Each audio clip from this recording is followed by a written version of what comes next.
नमः शिवाय। दोस्तों, धनु राशि वाले जातकों का इस चैनल पे स्वागत है। इस वीडियो में हम आपको बताने वाले हैं सभी प्रकार के भौतिक सुख, मानसिक सुखों को देने वाले तथा वैवाहिक जीवन को प्रदान करने वाले ग्रह दैत्य गुरु शुक्र जो हैं 28 जनवरी 2025 से ही अपनी उच्च राशि में गोचर कर रहे हैं। तो इस वीडियो में हम आपको बताने वाले हैं कि 20 फरवरी 2025 से लेकर 31 मई 2025 तक शुक्र अपनी उच्चस्थ अवस्था में रहेंगे।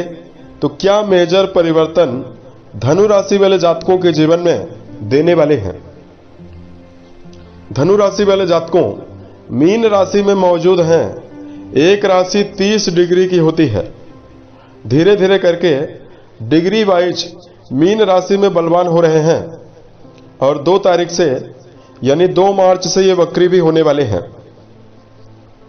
तो किन मामलों में धनु राशि वाले जातकों को बड़ी खुशखबरी मिलने वाली है और किन क्षेत्रों में आपको सावधानी पूर्वक चलना है। देखिए, दैत्य गुरु शुक्र के बारे में अगर हम आपको जानकारी दें तो धनु राशि वाले जातकों आपकी राशि में इनको 2 डिपार्टमेंट मिले हुए हैं, 2 भाव इनको मिले हुए हैं। पहला तो आपके लाभ भाव के स्वामी माने जाते हैं, जिससे मनोकामनाओं की पूर्ति का विचार करते हैं। इस भाव के स्वामी 11th हाउस के स्वामी हैं। और दूसरा धनु राशि वाले जातकों के 6वें घर के स्वामी माने जाते हैं। कुंडली का 6ठा घर रोग ऋण शत्रु के बारे में जानकारी देता है। ज्योतिष में शुक्र को व्यापार का, काव्य कला का, संगीत का, गृहस्थ सुख का, रेशमी वस्त्रों का, चटपटा भोजन और वैवाहिक जीवन का कारक भी माना जाता है। इन सभी चीजों पर इनका पूरा प्रभाव होता है। अगर किसी व्यक्ति की जन्म कुंडली में यह प्रभावी और बलवान अवस्था में विराजित हो तो जीवन में कई प्रकार की सफलता भी आसानी से देने का काम करते हैं। देखिए, कुंडली में शुक्रदेव अगर सकारात्मक अवस्था में विराजित हो तो व्यक्ति की वाणी और व्यक्ति के शारीरिक सुंदरता को बढ़ाते हैं। इसकी वजह से ऐसा व्यक्ति सभी लोगों को अपनी बातों के द्वारा प्रभावित करने में सफल होता है। कुंडली में शुक्र अगर बलवान अवस्था में विराजित हो तो कई भवन, कई भूमि और कई वाहन का मालिक व्यक्ति को बना देते हैं। अगर ये बलवान अवस्था में विराजित हो तो वैवाहिक सुखों की प्राप्ति, समाज परिवार में मान सम्मान जातक के जीवन में लगातार रहता है। लेकिन जब ये कुंडली में पीड़ित और कमजोर अवस्था में विराजित हो तो यौन जनित बीमारी, वैवाहिक जीवन में धोखा लगातार मिलता है। धन की कमी, मानसिक तनाव, डायबिटीज की बीमारी और कमजोर शुक्र के प्रभाव से जातक को जीवन में लाख प्रयास करने के बावजूद भी सम्मान कम मिल पाता है। तो अब आइए हम आपको बताते हैं कि धनु राशि वाले जातकों के जीवन में कैसा परिणाम देने वाले हैं। बताई गई जानकारी आपके चंद्र राशि के ऊपर प्रभावी है, तो आप इसे इसी आधार पर देखें। दोस्तों, धनु राशि वाले जातकों ये 28 जनवरी से ही 4थे घर में विराजित हैं और 4थे घर में ही ये प्रभावी होने वाले हैं। कुंडली के 4थे घर से माता, सुख, भूमि, भवन, वाहन, पारिवारिक सुखों के बारे में विचार किया जाता है। इस भाव में दैत्य गुरु की उच्चस्थ अवस्था रहने वाली है। तो सबसे पहले तो धनु राशि वाले जातकों के जीवन में देखिए 11th हाउस के स्वामी बनते हैं, तो कर्म क्षेत्र के मामले में लाभ ज्यादा देने वाले हैं। सबसे पहला परिवर्तन आपके जीवन में यही होने वाला है।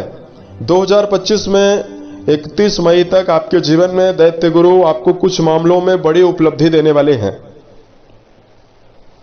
जैसे यदि आपका जुड़ाव इस समयावधि में यदि ग्लैमर इंडस्ट्री से है, बुटीक की दुकान है, ज्वेलरी की दुकान है, कपड़ों की दुकान है, संगीत, साहित्य, गायन, वादन, नृत्य, थिएटर, सिनेमा, इनमें यदि अपना जुड़ाव रखते हैं तो आपके जीवन में बड़ी सफलता मिलने वाली है।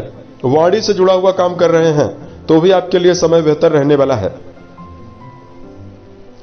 सुख भाव में उच्चस्थ अवस्था में विराजित रहने वाले हैं। तो जो धनु राशि वाले जातक पिछले समय से ही अपने जीवन में भौतिक सुविधा से जुड़ी हुई किसी वस्तु को यदि आप लेना चाहते हैं, जैसे भूमि है, भवन है, वाहन है, यदि आप इसको जीवन में लेना चाहते हैं तो आपके जीवन में बड़ी सफलता शुक्र के अनुकूल होने पर आपको मिलने वाली है। धन का जो खर्च है वो परिवार के ऊपर होने वाला है। परिवार के ऊपर धन का व्यय जरूर करवाने वाले हैं। ये 2 तारीख से वक्री भी होने वाले हैं। तो आपके जीवन में यदि कोई कोर्ट कचहरी से जुड़ा हुआ यदि मुद्दा बना हुआ है, जिसमें यदि आपका पक्ष सकारात्मक है, यदि आप चाहते हैं कि जीवन में विजय मिले, तो कोर्ट कचहरी जैसे मामलों में धनु राशि वाले जातकों को यहां पर ये बड़ी सफलता देने का काम करने वाले हैं। चौथे घर में प्रभावी रहने वाले हैं। तो आपके जीवन में घर के बड़े लोगों का सहयोग धनु राशि वाले जातकों को मिलने वाला है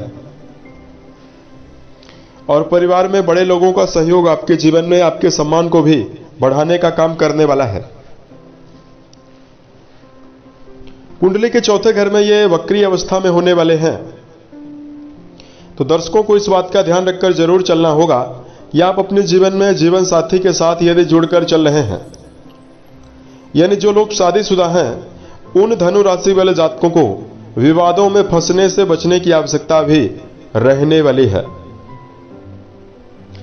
छोटी मोटी बातों को जीवन में नजरअंदाज करके ही चलने की आवश्यकता धनु राशि वाले जातकों को रहने वाली है। तो समय आपके लिए काफी अनुकूल और काफी बेहतर रहने वाला है। बात करते हैं छठवें घर के स्वामी बनते हैं, अच्छी अवस्था में विराजित हैं। तो शारीरिक तौर पर अगर किसी भी प्रकार की समस्या लगातार आपको मिल रही है, शारीरिक और मानसिक दोनों प्रकार की समस्याओं से आपको बाहर निकालने में ये समर्थ रहने वाले हैं। अब देखिए, यहां पर हम धनु राशि वाले जातकों को एक खास बात बताना चाहते हैं, वो ये है कि आप भूल कर भी किसी व्यक्ति को कर्जा ना दें, ना तो किसी व्यक्ति से आपको कर्जा लेना चाहिए। अन्यथा यदि आप कर्जों को लेकर जीवन में कोई काम करते हैं तो आपको परेशानियों का सामना भी करना पड़ सकता है। चौथे घर में ये वक्री अवस्था में रहने वाले हैं। तो प्रेम जीवन में जुड़े हुए जातकों के लिए समर्पण बढ़ने वाला है। यदि आप किसी गहरी फ्रेंडशिप में अपना जुड़ाव रखते हैं तो आपके जीवन में नजदीकी संबंधों को लेकर यह समय ज्यादा बेहतर परिणाम देने वाला है। राहु के साथ विराजित रहने वाले हैं। तो प्रेम जीवन में आपकी एनर्जी स्तर काफी ज्यादा बढ़ा हुआ रहने वाला है। अब यहां पर हम आपको धार्मिक उपाय बताना चाहते हैं, जिसको यदि आप करते हैं तो समय आपके लिए काफी बेहतर रहने वाला है। सबसे पहले धनु राशि वाले जातकों को यदि आप नहाने वाले पानी में 1 चम्मच दुग्ध, कच्चा दूध डालकर नहाते हैं, या 1 चम्मच गुलाब जल डालकर यदि आप स्नान करते हैं तो आपका शुक्र बहुत ही मजबूत होगा और दुष्प्रभावों से आप बचेंगे। दूसरा, धनु राशि वाले जातकों को ओम सुम शुक्राय नमः इस मंत्र का जप करने के बाद यदि आप बेजुबान जानवरों में गायों के लिए हरे चारे का प्रबंध करते हैं तो आपके जीवन में बेहतर परिणाम मिलने वाला है। उम्मीद है यह जानकारी धनु राशि वाले जातकों को बेहतर लगी। आने वाले समय में यदि आप अन्य वीडियोज को देखना चाहते हैं, इस चैनल को सब्सक्राइब जरूर करें। ओम नमः शिवाय।